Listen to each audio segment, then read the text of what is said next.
নির্বাচনী প্রচারে জমজমাট বাংলা। বুধবার উত্তর দিনাজপুরে ইটাহারে ভোট প্রচারে যান বিজেপি প্রার্থী তথা বিজেপি রাজ্য সভাপতি সুকান্ত মজুমদার। দলীয় কার্যালয় উদ্বোধন সহ ইটাহার ব্লকের একাধিক জায়গায় জনসংযোগ কর্মসূচিতে যোগ দিলেন সুকান্ত মজুমদার। সাংবাদিকদের মুখোমুখি হয়ে তিনি বলেন, অভূতপূর্ব সাড়া মিলছে। ইটাহার নিয়ে আশাবাদী সুকান্ত।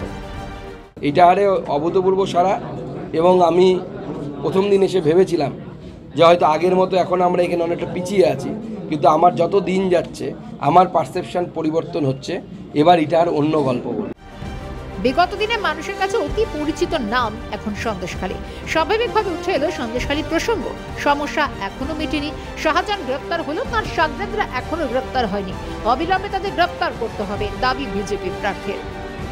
সন্দেশখালী সমস্যা এখনো মেটেনি। শেখ শাহজাহান এবং অ্যারেস্ট হলে পরেও তার শাগরেদরা এখনো অ্যারেস্ট হয়নি। শাগরেদগুলোকে ইমিডিয়েট অ্যারেস্ট করতে হবে। প্রচারে ঝড় তুলেছে বিজেপি। দেওয়াল লিখন, পদযাত্রা, পথসভা সবই চলছে জোর কদমে। বাংলায় পদ্ম ফোটাতে মরিয়া গেরুয়া শিবির। তবে শেষ বিচার হবে জনতার দরবারে।